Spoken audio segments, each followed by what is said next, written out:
document. I have a good friend and a brilliant lighting designer with us today called Paul Miller. Good morning, Paul. Is your mic on, Paul? Just try talking so we make sure we can hear you. Sorry about there that. it is. Good morning. That's okay. Morning. It's 5 a.m. in New York, right? Or is it 6 a.m.? It's almost 6 now. The sun is just coming up. Great. Well, you've got some people, you've got lots of other Americans in the same I position as saw you. that. I cannot believe, like, some people not even on the East Coast are like, it's 4 o'clock in Vancouver. I'm like, what's wrong with you? I think, yeah, well, they're very passionate about what we're saying, I guess, or have nothing better to do. Well, I'm happy to see so many people. It would have really sucked to get up at 5 o'clock in the morning and have like 3 people listening to me talk, ramble on about. So great to see everyone so passionate, and it makes me very nervous that I have to actually. But listen, let me introduce Paul properly. Paul and I met in Glasgow at a lighting conference, but Paul also has worked for Ken Billington, I think is how we met on that day.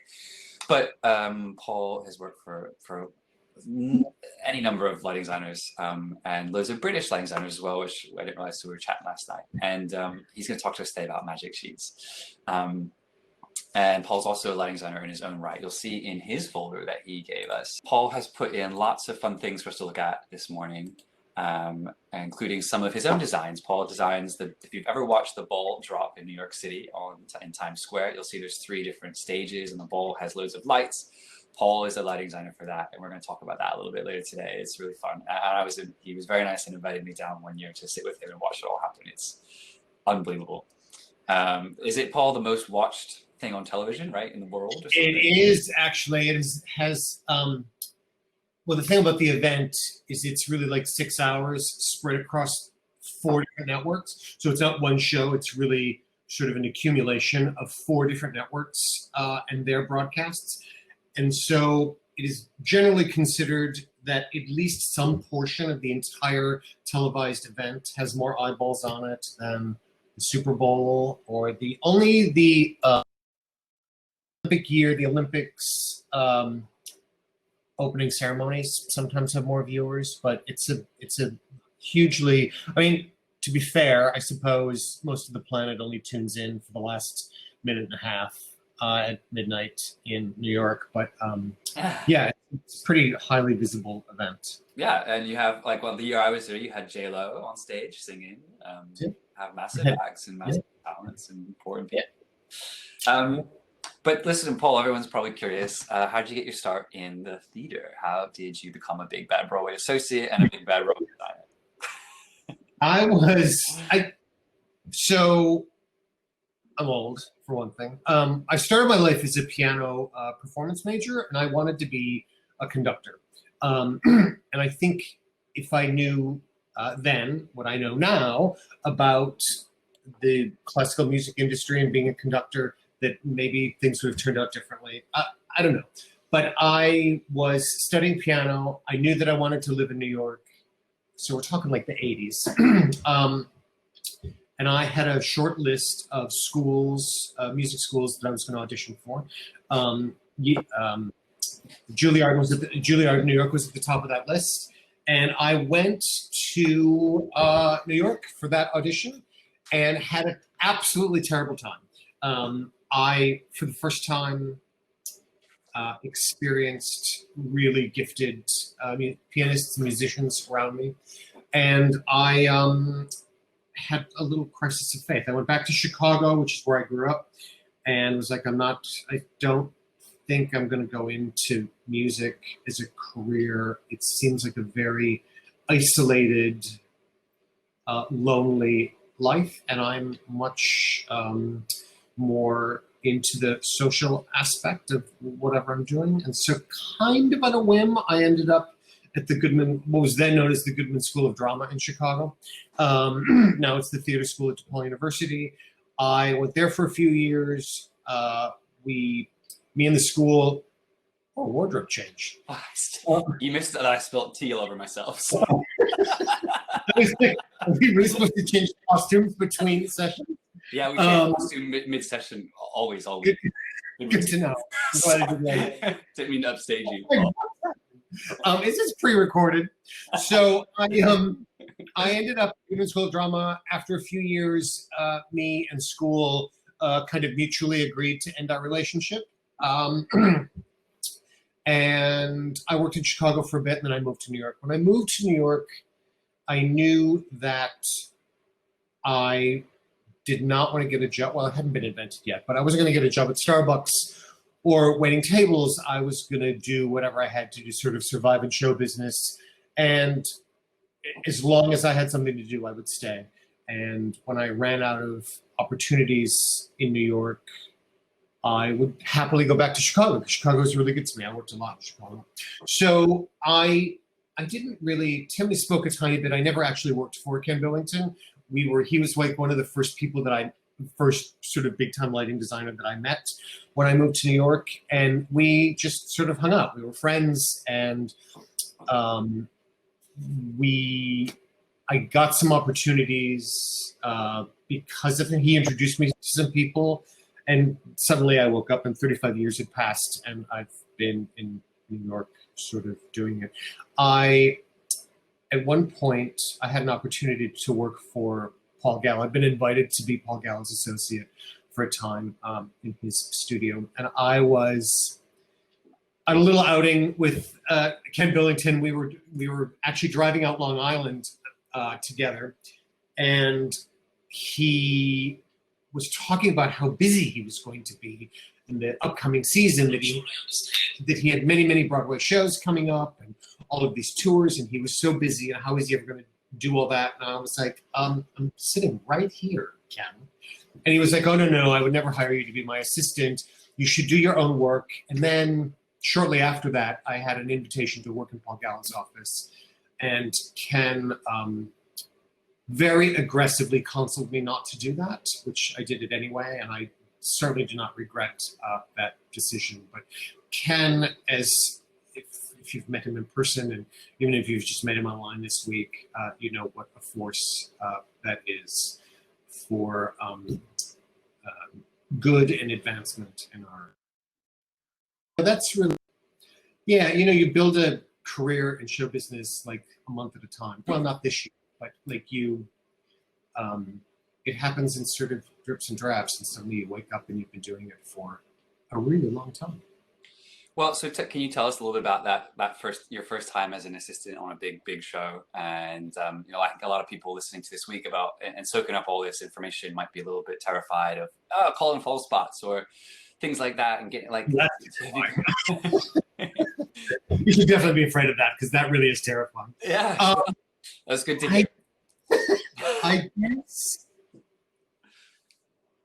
I'm trying to think. I guess my first sort of so I had met Paul Gallo accidentally, actually. I had gone, just on a whim, I had gone to a very early preview of a not very good Broadway musical called Big. And I just bought a ticket for myself. I sat in the back. It was maybe their third or fourth preview. And honestly, it was pretty awful. And I was going to leave at intermission. I wasn't feeling well, and I was going to leave. So the house lights came on at intermission, and I jumped into the aisle, and I physically ran into Paul Gallo. Like, we bumped into each other in the aisle. I was like, oh, you're Paul Gallo. And he was like, yes. So I was like, I don't know who I thought I was. I was like, well, I'm a lighting designer. This is like 1980, I don't know, 88, 89, something like that. And Paul started asking me questions like what I thought about the show. And I was being very polite, and I was being very coy. And I was like, it's a preview, and, things are being worked on and stuff. And he pushed me to be a little bit more critical, which eventually I was. And then a few days later, his then associate called me and said, Paul wants to spend some more time with you in the office. Would you come in and speak to him? So I went up to his office, and I spent the whole day, literally from like 8:30 in the morning until we might have even had dinner that night. So I was literally there for like 12 hours. Whoa. And I do not. Yes. First date. Yeah. I do not really recall talking about lighting or show business very much. We talked about baseball and we talked about politics, but I don't really remember talking about lighting very much. And we kind of hit it off. I didn't think very much of it. Maybe another week after that, I got a phone call from his office saying Paul would like you to come and work for him. And I said, oh no, I couldn't possibly be Paul's assistant.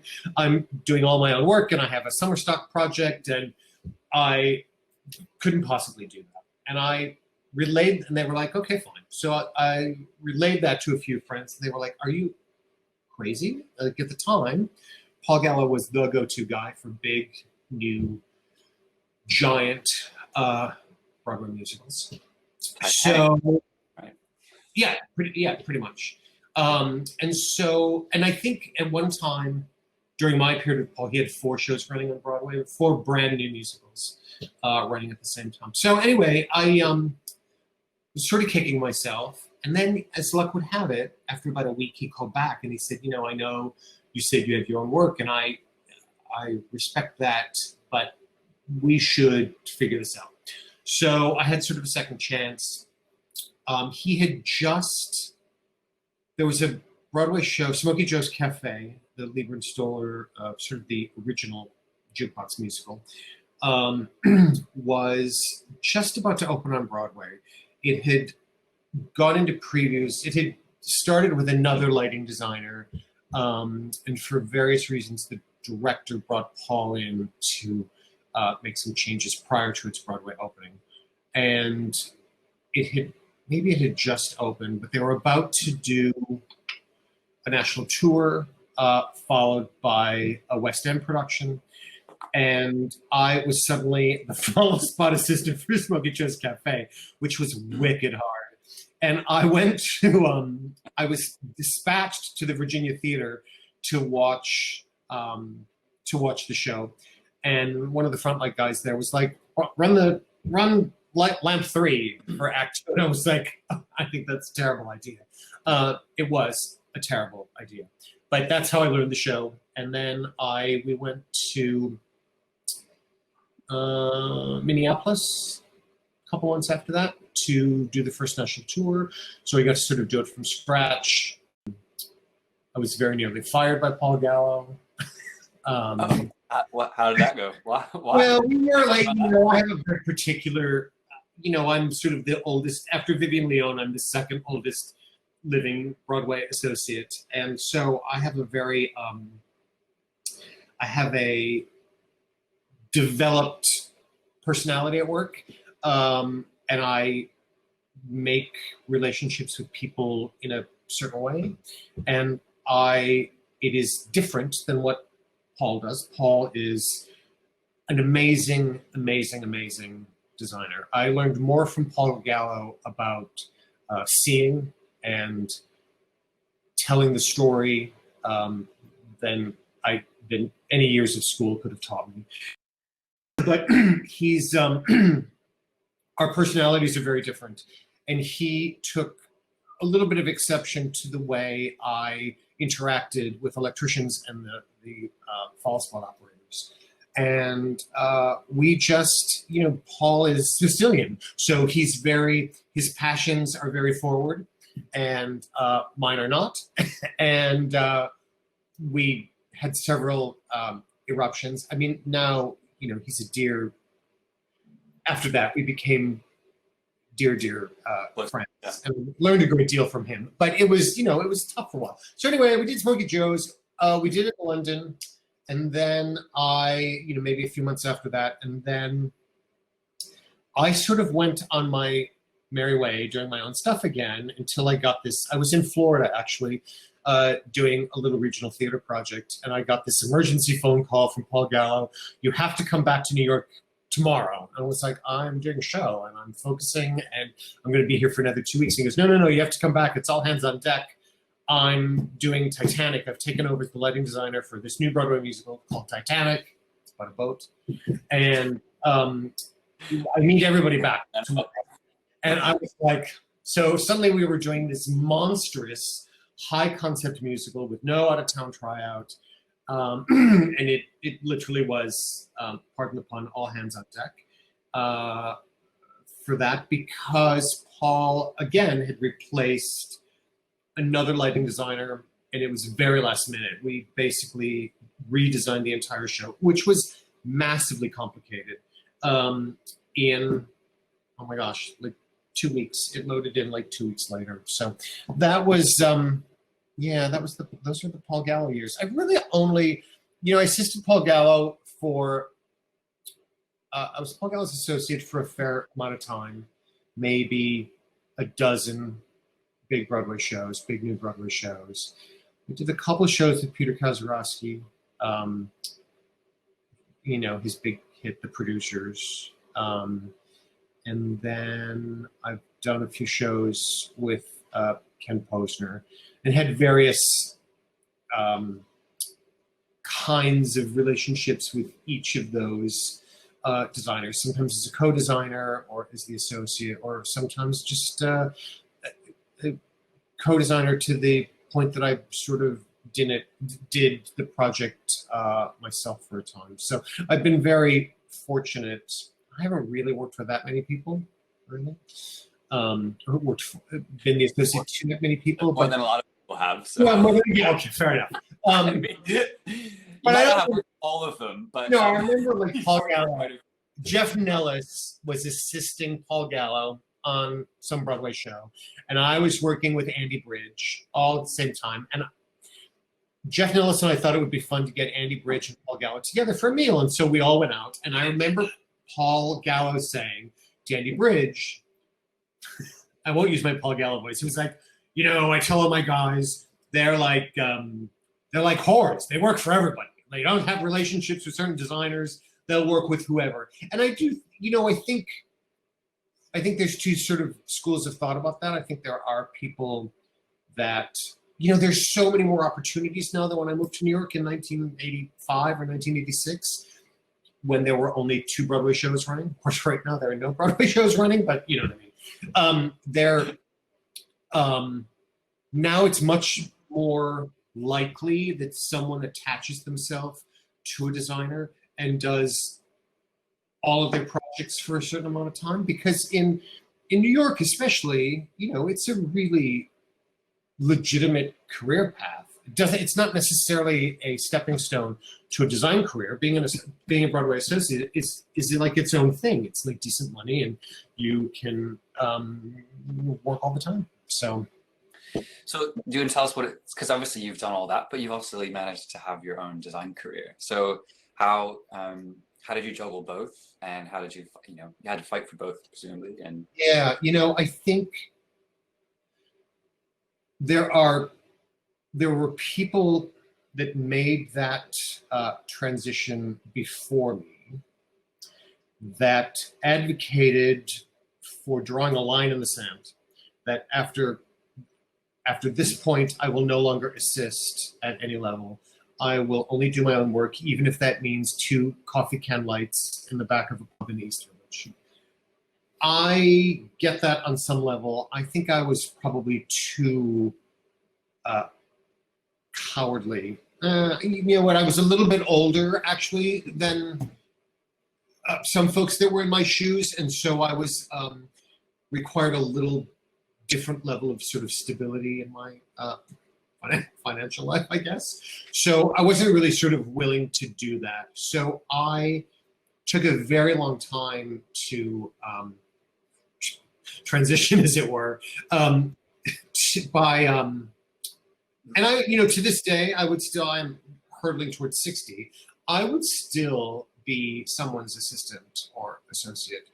If the right person came along with the right project and asked me, I would do it in a heartbeat. I have no sort of ego about that at all. But I think what it's not anymore, it no longer works, at least in America, where you can be an assistant or an associate, and that automatically begets you opportunities to be a designer. It doesn't really work that way anymore. If anything, as assistants and associates have become more capable, we've enabled designers to do more projects and to maybe be less present for parts of the process than was possible at one time. So I don't, I just started yes to, I literally just started to say yes to everything. And if it was 2 coffee can lights in the back of a pub, I would do that, and I would squeeze it in between doing a light plot for some Broadway show. And eventually, what happened for me is eventually there were conflicts. There were things, my own work that I was doing that conflicted time-wise with responsibilities I had as an associate.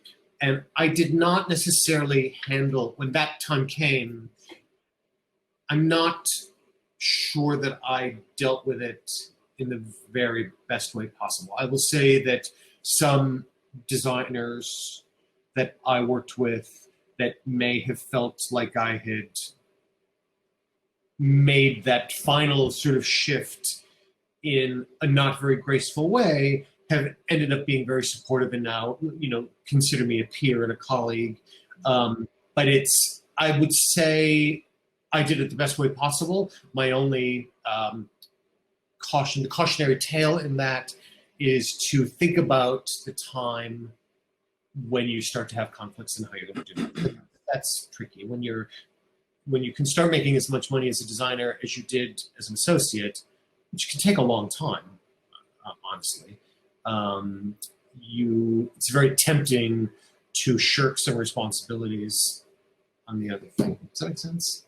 Yeah, it does. Do you want to tell us a little bit about, now that you're a big bad designer, we're getting to that point now. Big bad designer. Yeah, big bad designer. Do you want to tell us about this amazing thing you do on New Year's Eve? I know we've already touched on it a little bit, but it's so massive and so exciting. Just a little party. So this year is my 20th year as the lighting designer or lighting director. We sort of use the term interchangeably there for New Year's Eve in Times Square. It's so hard to explain what this really is. Most people know it because they tune in at 2 minutes to midnight in New York and watch the ball drop and sing a chorus of Old Lang Syne and then, pass out drunk in a stairwell, which is my dream. This is my dream to do some New Year's Eve as an adult. But when I started, so the year of the millennium in New York was so there has been an event in Times Square for 100 and some odd years. It really started with the New York Times and a little thing that the employees did for their families on New Year's Eve. So this tradition goes way back. Times Square is one of those places, there's a name for it, and I can't remember the word, where people have gathered. There's lots of them. There's places in London. Lots of cities have them.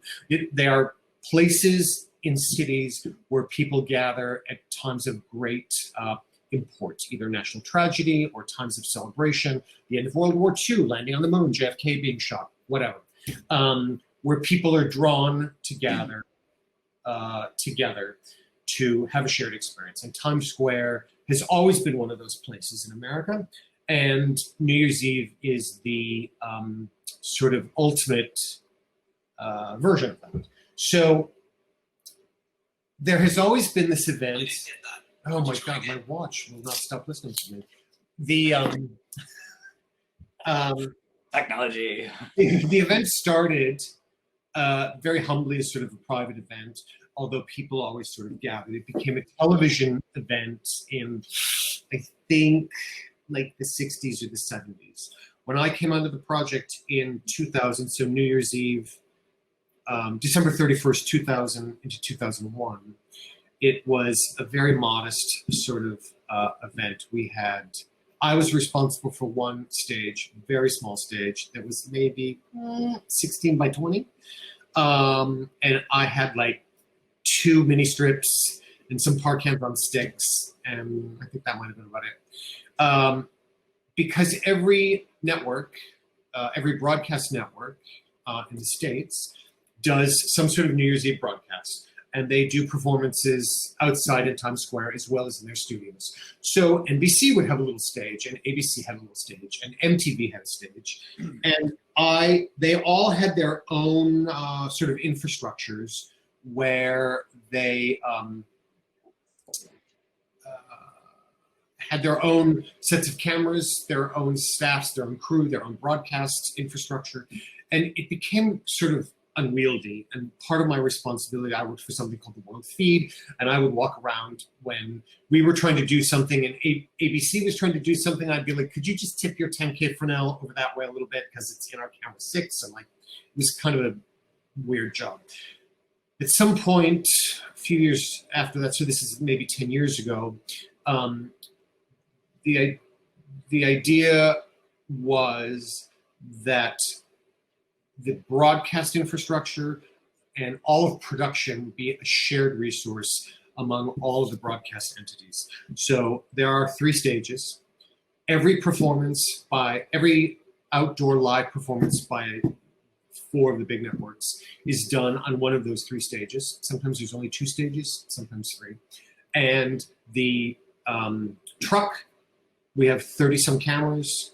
The crew, the design staff, which would be me, is all shared, a shared cost and a shared resource by all. They all sort of pitch in some money, and then Countdown Entertainment, which produces the event, does this thing. So I have, what does that really mean? I have a zillion bosses, not just the talent that's performing, but each of the networks, has a say about what the stage looks like for their performances. We start our broadcast, the World Feed part of our broadcast, which is a massive live cut broadcast that is made available to the entire planet to patch into and use at any time. We start that at 6 o'clock. And so between 6 o'clock and midnight on December 31st, we probably do 30 live, either full-blown performances or small hits. Maybe it's just Ryan Seacrest telling jokes like on the sidewalk or whatever, but I am responsible for all of that.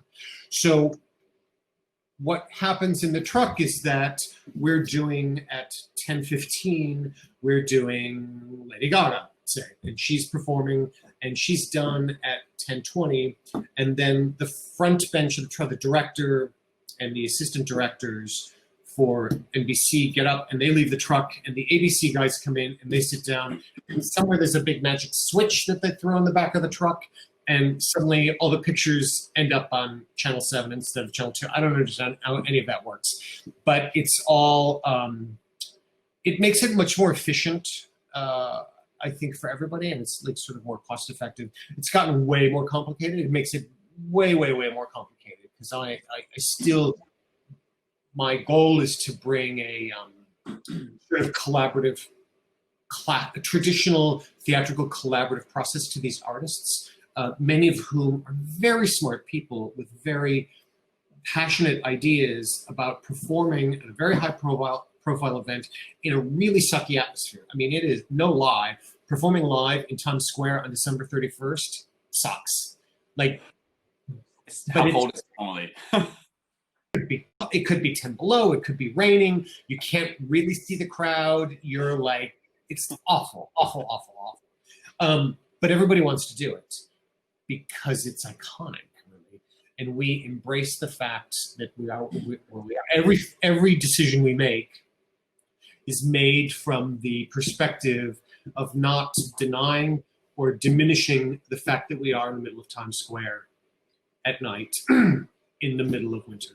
So it's, I find that exciting. And we've had amazing, amazing, amazing experiences with performing artists who are excited to do this gig and bring ideas about what they want to sort of pull off there. And, we have, the limitations are massive, massive, massive. Yeah, tell us about how you get all that kit into what is the cross-section of 2 extremely big. Yeah, I don't know how to do it. I think, there's 100 and some odd electricians, and we start the day after.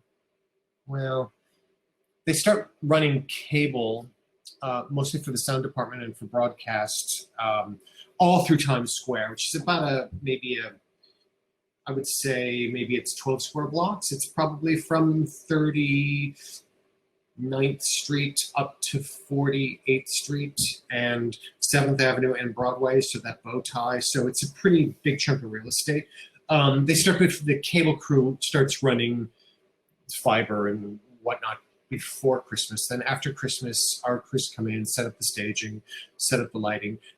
Because our crew is mostly Broadway stagehands, and because we're not really allowed to work in Times Square during the day. All of our work happens overnight, always. So, which works out well because the stagehands can run their shows and then run over 2 blocks. To be a little bit extra colder while you're running all those cables in as well. Exactly. So that takes 4 or 5 of those days to set that all up, depending upon the weather. If it's a little bit warmer, it goes a little faster. If it's shitty out, it takes a little bit longer. But with traffic zooming down 7th Avenue, I mean, the countdown stage is literally, the corner of it is literally inches from passing buses on Broadway. And you get closer to the event, they shut down the traffic, at night. And obviously the day of the event, it's completely blocked off to vehicular traffic. But it's incredible what those guys do actually in an almost impossible physical situation. It's crazy. Yeah, it's for people who just where the TKTS booth is, right? The main stage. Yeah, kind of, sort of. If you know Times Square, and actually properly, that end of it is called Duffy Square. Times Square is the opposite end to the south. But Duffy Square, if you imagine the red steps, if you were standing at the top of the red steps, looking down the red steps, so you're looking south or downtown towards the building that has the ball on it. At the foot of the steps, there is a statue of Father Duffy, which is always in my way. And then a little bit beyond that is another statue of George Cohan, also always in my way. And the primary stage squeezes between those 2 statues. So it's 46th Street. It's just north of the 46th Street crossing, in the little triangle between 7th Avenue and Broadway. Well, we've heard a lot about I'm assuming you have like an assistant or an associate helping you out, right? You've got some. I hang all the lights myself, and I write all the cues myself. No, in fact, I really don't do anything. I really have very little to do with it. I have had very fortunate in my 20 years with the gig. I've had 2 associates only, really. Anthony Pearson did it for a long time, and currently Kirk Fitzgerald is my associate. I have an assistant that sort of manages the script and paperwork for me and makes sure that I eat occasionally. I've had for the last 10 years the same programmer, Paul Sunleitner, has been the programmer. And it's a little bit complicated. If we have, let's say we have 3 stages that are all, a block or 2 from each other, they're all kind of interconnected and we bounce back and forth. We might be doing a performance on this stage while we're rehearsing on another stage at the same time, but it's all controlled from one central location. So it's just a bunch of networked random A's. Again, I don't really know how that part works, but I've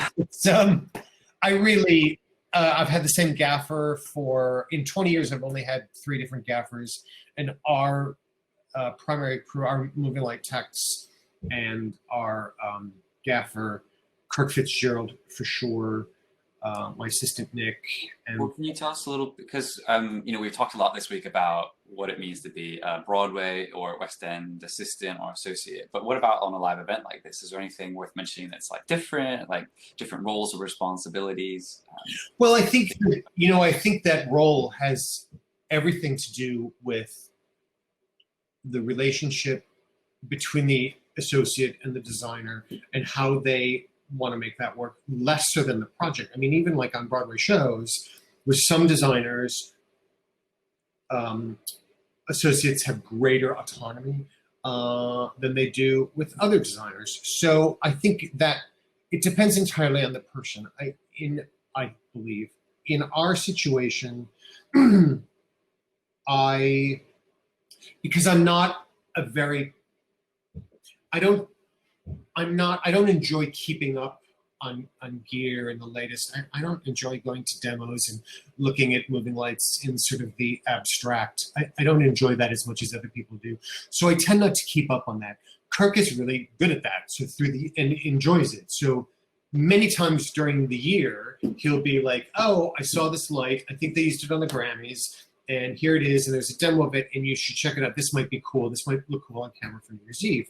So those, and Sunlightner does the same thing. So those guys always have their eyes open to whatever the might be new and hot. When we get there, when we're on site, because the physical work that needs to be supervised is spread out, I rely on Kirk and Nick to be the other sets of eyes in other locations. Also, I'm just old and I don't want to be in Times Square all night when it's like really cold.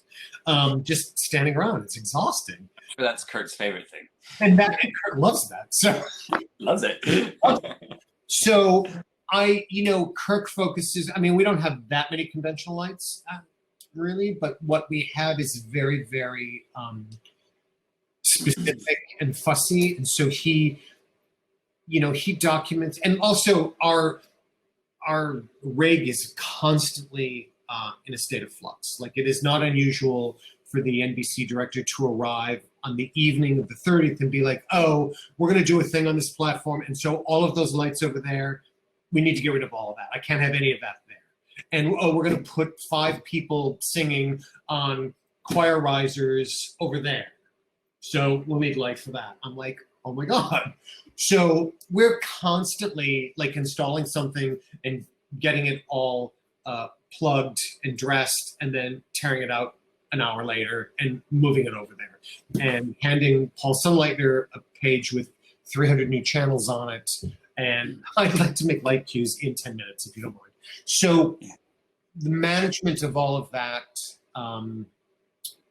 pretty epic. I rely hugely on Kirk to manage that. We sort of share the drawing thing. I started, I started drawing this. I experimented with drawing it in 3D for a while, but actually now with Kirk, like, the drawing has become sort of schematic in a way, and Kirk oversees.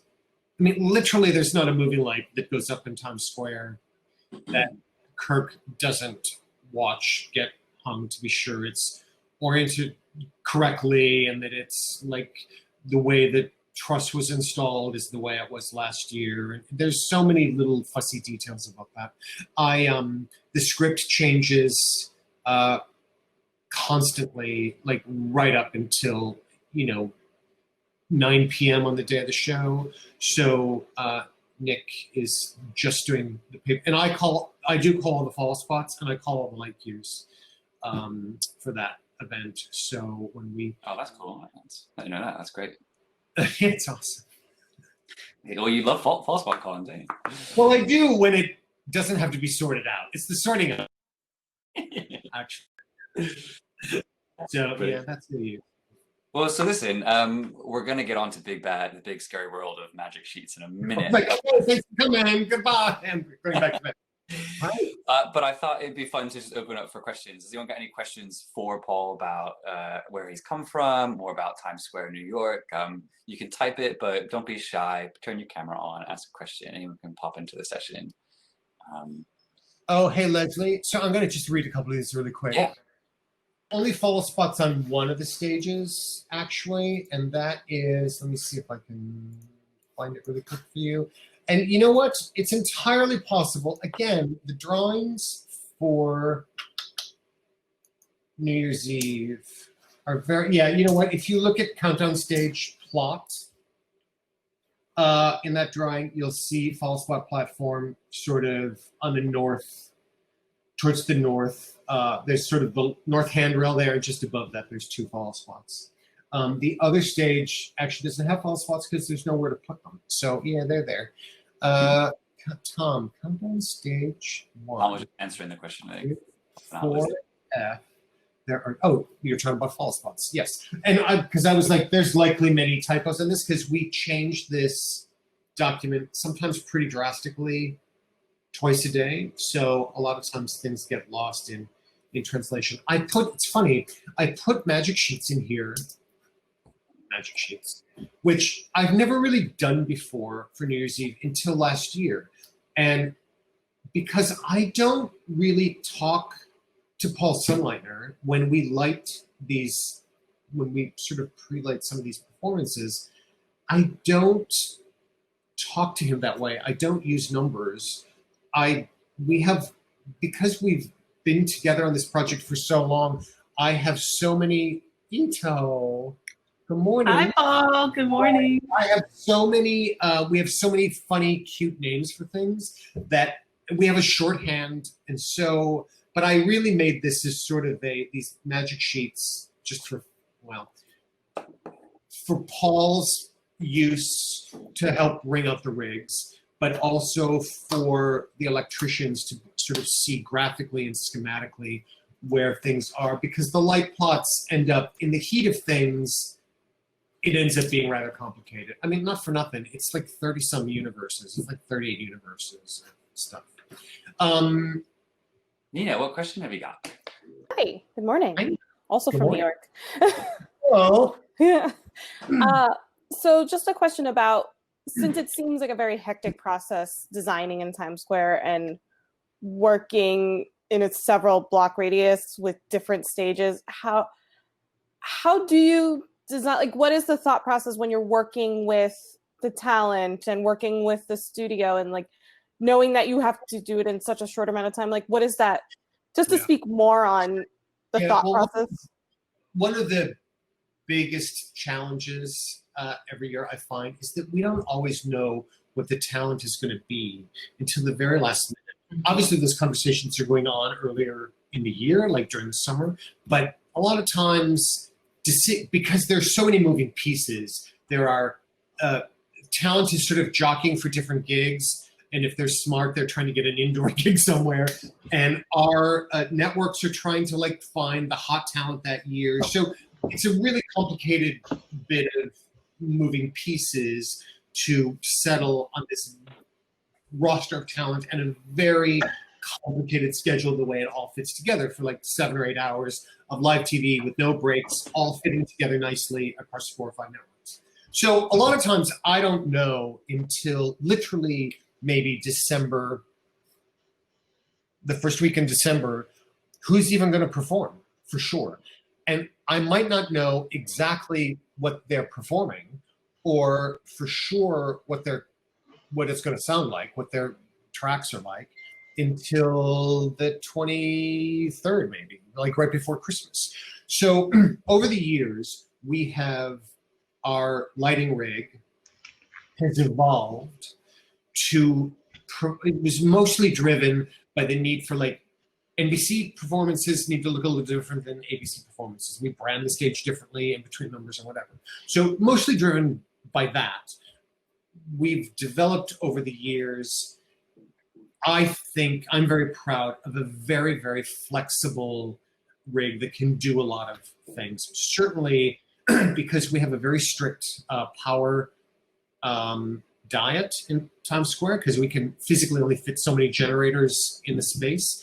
So certainly LEDs and LED moving lights have made a huge difference in what I can cram in there. Because when it had to be 1K park cams, like it was just bad. So the other problem, of course, is that Times Square has gotten brighter and brighter and brighter every year. The ambient light level in Times Square, because of super sounds that are being added all the time, has gone up exponentially.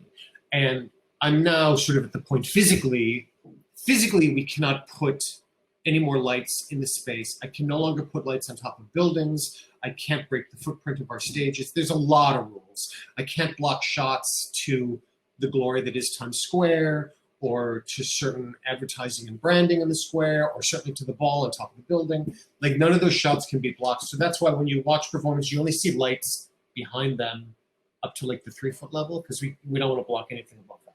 So now to answer your question, we've made, I believe, an extremely flexible rig, and we change things out in it every year.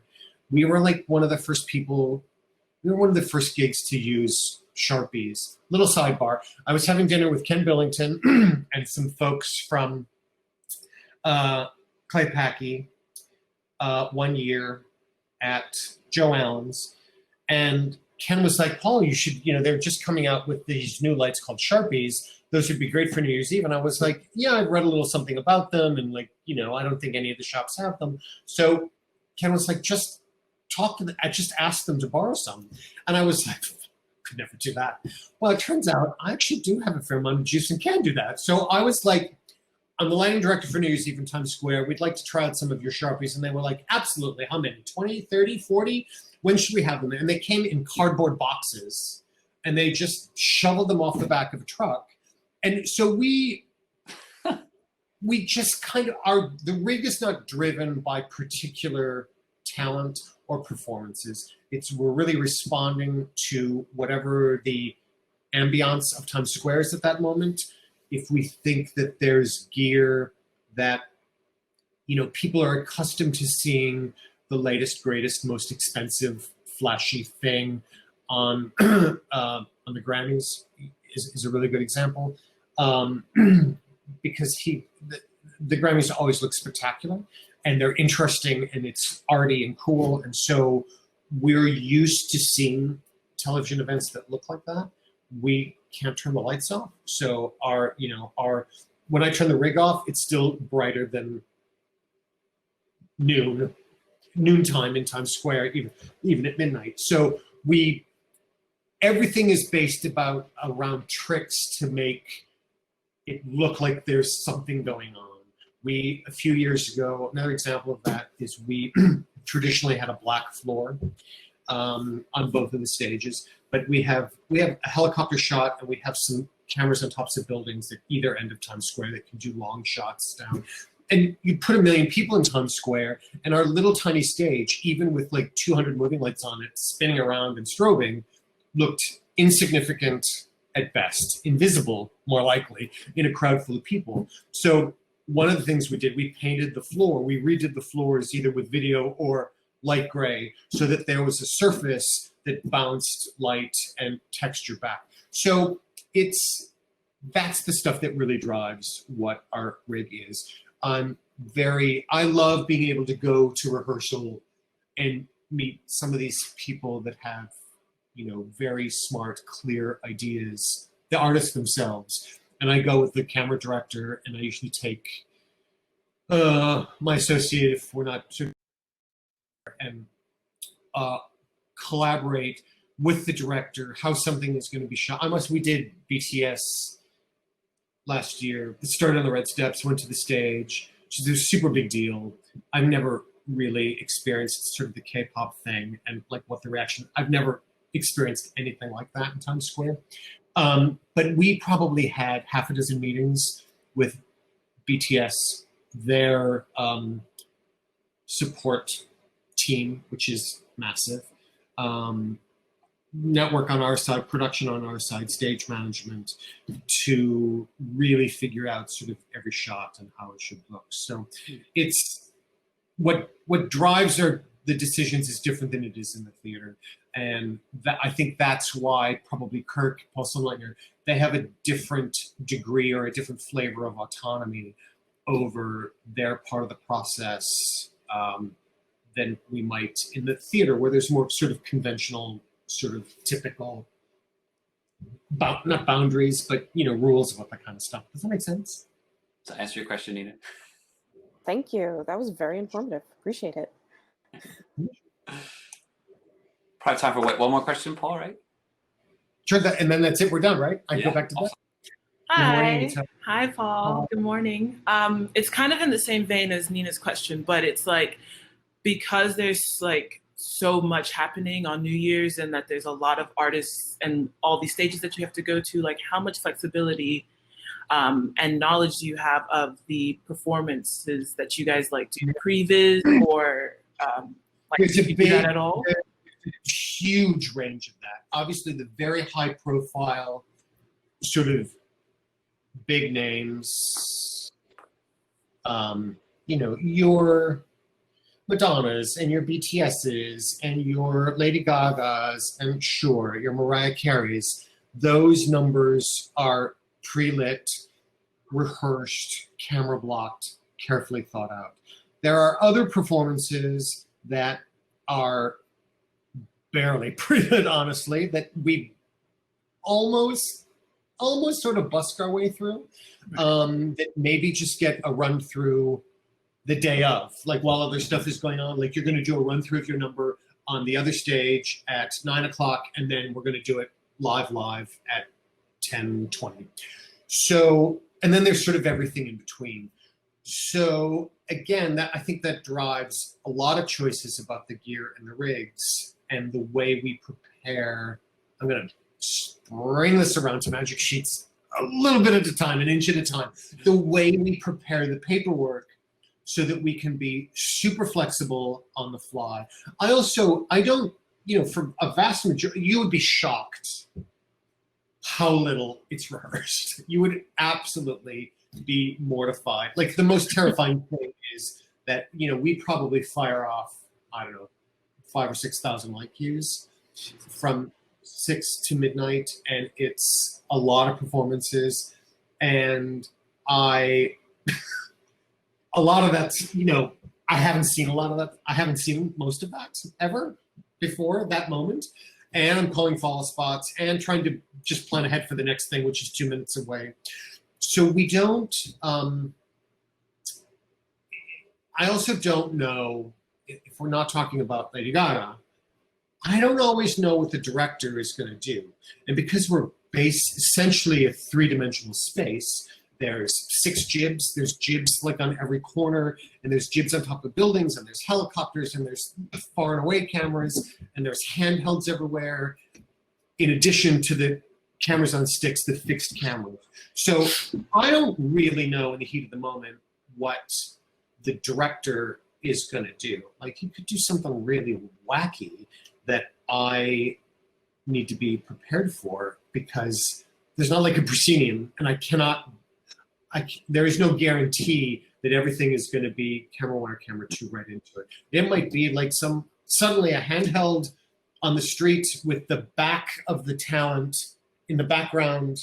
And so I've gotten better. Definitely. I haven't been burned too many times, but I've definitely gotten better how to cover all the spaces. And for sure, it means there's a certain kind of specificity that we give up, needing to be able to operate on the fly and be prepared for everything. It's really not uncommon to hear like 30, here's my classic Lady Gaga story. Lady Gaga, several years ago, I talk about her all the time because she's amazing. She's very, very besties. She was doing 2 numbers that evening, like one at like 11:30 and maybe one, whatever. And she had very, very clear, very strong, passionate ideas. She didn't want flash and trash. She was telling a story we were like doing art. It was super cool. And she's very smart. She has a very smart production team. And so we had lit in a camera blocking rehearsal the night before her 2 numbers, and they had very specific looks. So the day of the show, there's a million things going on. We do the first number. Looks pretty good. I'm pretty happy. I get a phone call on my cell phone from her production person saying, loved it, looked amazing. Little adjustment for her other number. I know we lit it to be, these weren't the exact colors because I don't really remember, but it was something like we lit it all in red, and she decided that it should all be in white. And I was like, what? Yeah, just a new idea. I was like, it's in 20 minutes. And we have like 9 other numbers between now and that. Like, I can't like relight a whole number with a totally different color scheme. Well, figure it out. Just, don't make it the color it was. So, I said to Paul, we're gonna keep busking through the stuff that we're doing, and I'm gonna keep calling follow spots. You're going to, in blind, edit all the color palettes for her other number, and from whatever color it was to whatever color. And it was like, okay, and are we going to look at that at some time before we go live to the entire planet? was like, yeah, no, probably not. So it kind of, it came off okay. It was a little bit of a white knuckler moment. There was another year, some talent that we were doing a rehearsal that the programmer had spun a bunch of template wheels in some moving lights that were on some talent's face. Now it was a rehearsal. It was a camera blocking rehearsal. And I was yelled at really bad. And I was like, I kept saying, it's a rehearsal. We're lighting. It's the very first time we're turning the lights on. I'm sorry I spun the gobo wheel across your face. What I didn't know at the time, which now I've learned, is that we record all the rehearsals in case there's some sort of tragedy, like it's a torrential downpour or whatever at 10:30, they have something on tape that they can go back to. So now even for the rehearsals, I have to have something that's sort of clean enough that can be broadcast. So I don't remember what the question was, but I'm pretty sure I answered it. I'm like quite surprised that it's like you bust the whole New Year's because it's pretty intense. Not the entire thing. Yeah. But you would be surprised how much of it is kind of like, oh, let's do that J-Lo thing here. And like Seacrest is going to be on the West Steps instead of on the countdown stage. So just have something ready over there. Like it's, that's why it's, it's not like lighting, the actual act of lighting something is not that hard. It's just, you turn shit on, you turn stuff off until it looks good, especially, on television. It's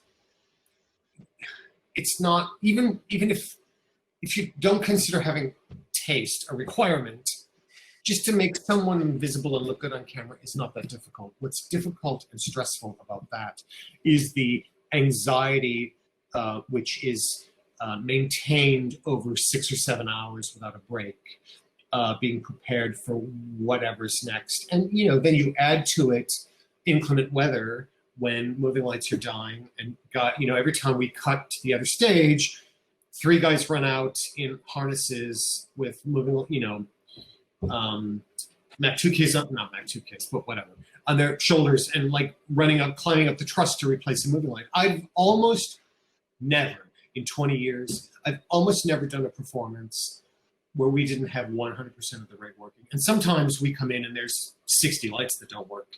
And the shop comes on New Year's Eve at 3:00 in the afternoon with a truckload of replacement gear because we've gone through 100 spares.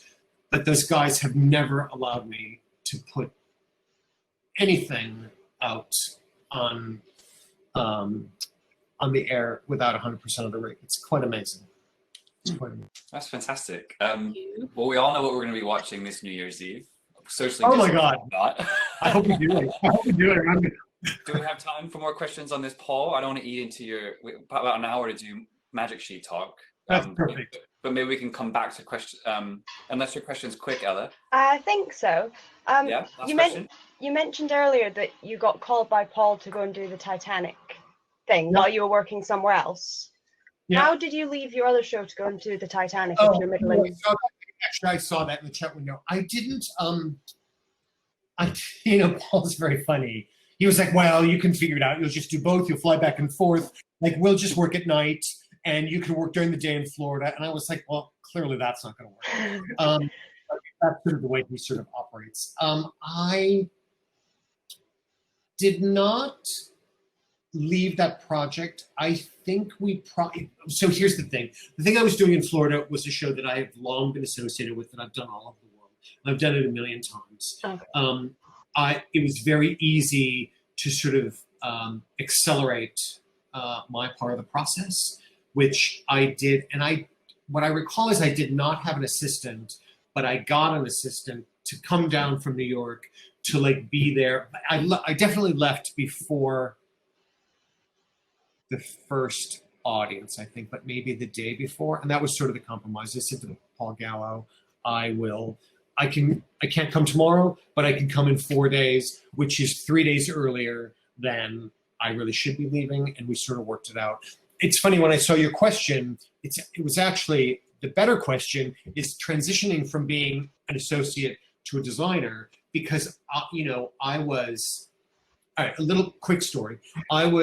We were doing the first national tours, the first of two first national tours of the producers. And I can't really remember where we were doing the first one.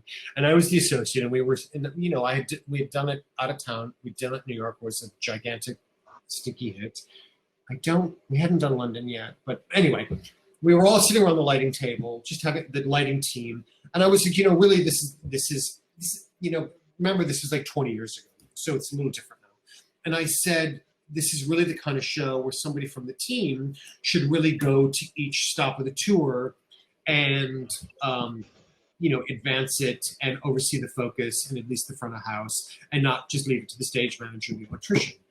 And Peter Kazarowski, the lighting designer, was like, yeah, absolutely, we can make that pitch. And the whole team then turned and looked at me. And I was like, why is it? Oh, no, I didn't mean me. Like, I can't do that. I have a project. Like, not me. Someone should, but not me. So that was a bit of that was the beginning of me figuring out, and not always in the most graceful way, how to modulate my responsibilities as an associate and leave projects in a way that would not have been my first choice because of my own work, even if it was a much lower level or visibility. So I think by far that's really the better question, because the other stuff is like, it's just like, it would have sucked to say it to Paul Gallo, but it's like, I'm doing my own show, and yes, I'm only getting paid $500 or whatever it was, and I'm in a strip mall in Florida. But there's either this compromise that we can work out, or I can't come at all. And so that kind of scheduling is fairly straightforward and easy. And I don't, people kind of get that. I think people, nobody would ever be upset with you if you said, you know what, I can't do that regional theater show because I'm focusing a Broadway show that week. They would get that. There would be no hard feelings about that ever. So I think just being, clear. What sucks is when people sort of play the game a little bit and they sort of try to keep all their options open and sort of hold out for other things, where people get busted, and maybe designers and assistants get sort of a bad rap for that. So, yeah. Cool. Very quickly, Evan, yes, there are definitely conversations with the artist LEDs that I don't necessarily have to take into account because we are our own thing, although I try to be a responsible colleague. I want the artists that they work for to look good, and nobody really knows who lights them. So it doesn't do me any good if they look bad. And some of them are I'm going to just say some of the younger ones can be very aggressive about, well, they have to come in and do their light cues. And I'm like, our rig is so complicated and so used in such a way that nobody touches the rig, because I'm responsible for 1,000 other things. But I always engage and invite those LDs to at least have a conversation and give me their thoughts. Sometimes notes, although I don't. There's often very little that I can do about that. And sometimes we're just doing our own thing because we're in Times Square, and so it's going to be different than what they're doing. Tim, yes, I hope Tim puts a different Hawaiian shirt on. Joshua, I don't. You know what? They're so not comparable. The cool thing about the New Year's Eve stuff is that while it's an enormous amount of work for months in advance for me, the actual stressful part is just 1 week. And every year in the middle of that week, I'm like, oh, I will never do this again. I literally, every year I say, just once in my adult life, I would like to be drunk on New Year's Eve and making out with a stranger, not with a bunch of local one stage hands in the middle of Times Square. But I will say at 12:01 every year, there's nothing that feels like being the guy that does that. And I've only been tired and cold for a week. Broadway, while I love the structure and the formality and the tradition of how a Broadway show is put together and how we tech them and how we make them, you know, that goes on for months and months and months. And my attention span, you know, television events like that have a way of making your attention span a little bit shorter. So it's two different things that don't really compare. I don't, oh, Dean, that's a really, really good question. I think, Dean said, with the pace of events like this and the lack of time, do you find it useful to get things to good enough rather than getting nitpicky? So here's the thing about that. I think part of being a really good lighting designer is being able to make choices and decisions, being able to make the best possible choices and decisions. And sometimes that means there's not time to sort of cue something in a way that maybe you've imagined in your mind, because it would just look like a mess, or it wouldn't pay off on camera because the camera is always close up on the talent. And so all the shit you have going on behind them is never going to read anyway. So you're just spending a lot of time to do something that doesn't even really matter. So, but I definitely get nitpicky about things that make it to the camera, and some things that people probably think are insignificant that I am a little obsessive over. But I think it's what's weird about it is when you say good enough, that sounds like a compromise, and I don't consider it good enough. I don't consider it making compromises. I consider it making appropriate choices given the resources I have, and the resources include time and manpower and what the payoff is. So, Graham, we are definitely using more and more IP-rated fixtures as they become available. I'm still, same shirt. I'm still looking for a very big, open-faced wash unit that's IP rated. I mean, that whole world has gotten better. Honestly, none of it's been as great as when we used VL5s, which are indestructible even in a downpour, as long as you don't turn them off. VL5s were amazing, but I look at a lot of IP rated fixtures, and I've been talking to manufacturers about the kind of light that we need in at least an IP64 or better.